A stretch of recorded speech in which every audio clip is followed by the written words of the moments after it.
Hello, this is Michael Abbott, Senior Minister at LifeWay Community Church. I want to welcome you as we dive into our core values together, the things that make our church our church. I hope you enjoy, and God bless.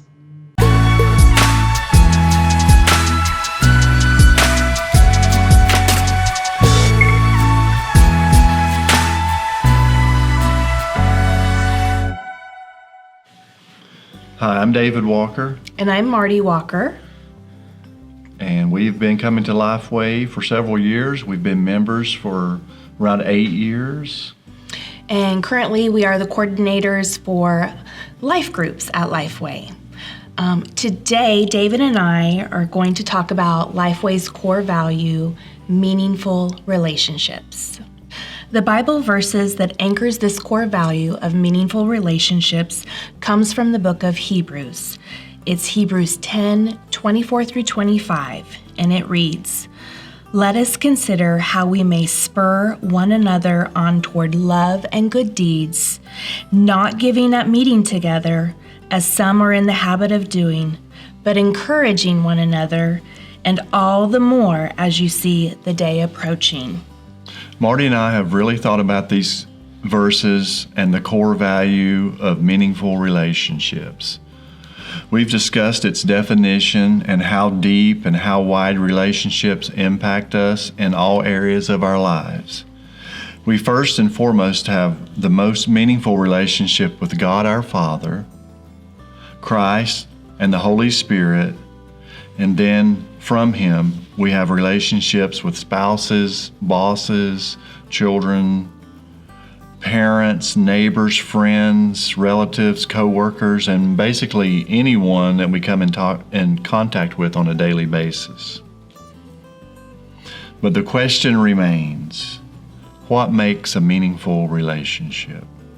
To me, a relationship is meaningful when it is transparent, when the people involved in the relationship are like-minded, and also when the people are able to withstand the most difficult situations with unconditional love and forgiveness.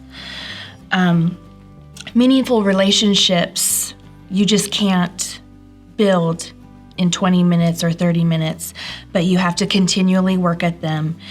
And David and I feel like, as coordinators for life groups, we feel like this is an excellent place for everyone, whether you're a member of LifeWay or not, to come and build meaningful relationships.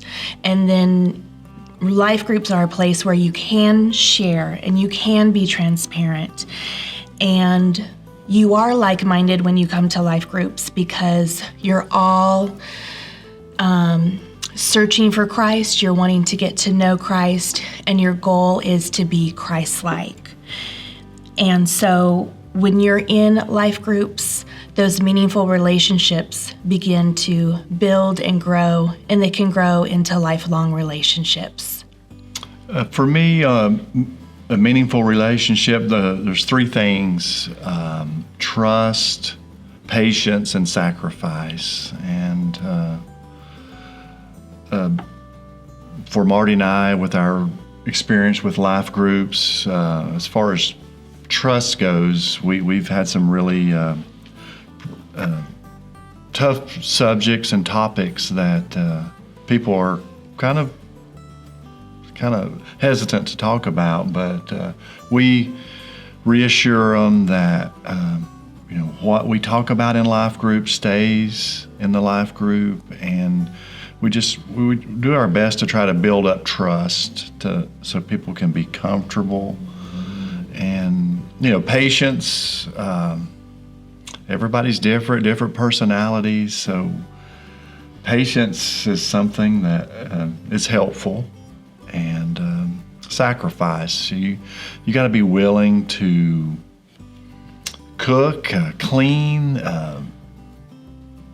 get somebody their dessert for them without them having to get up, and just make them feel loved and that you want a relationship with them. And David and I, we really enjoy life groups because you do get to build meaningful relationships, and the trust that you build and the patience that you're showing and the sacrifice that you're doing for other people in the group. it can extend to all the other people that you have relationships in your life. And part of the purpose of life groups is to do those things as Christ wants us to, so that relationships are built and cultivated and developed.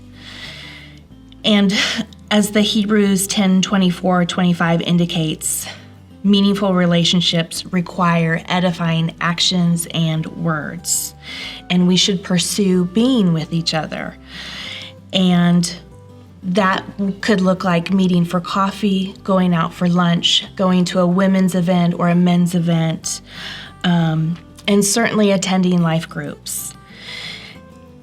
David and I, of course, are the coordinators for life groups, but we want to just let you know that all of these things in creating a meaningful relationship do stem from your relationship with God. And life groups is just one area where you can build true relationship. But these things that you're taking from here in this core value, you can apply to any relationship that you have in your life. We just want to encourage you more and more, and we want to build you up with meaningful relationships in life groups. As for me, a meaningful relationship is someone from church coming to help me with something I need done at the house, or if I have car problems, I have friends that will help me. I'm blessed that I have a son and daughter who are the same way. We have a very meaningful relationship to where they could count on me to help them, or I could count on them to help me.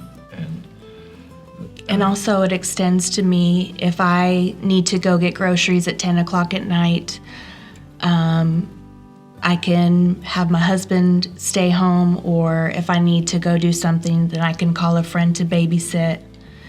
And it's just about doing life together, because we don't do life alone. And we encourage you to find people in your world that you can develop meaningful relationships with.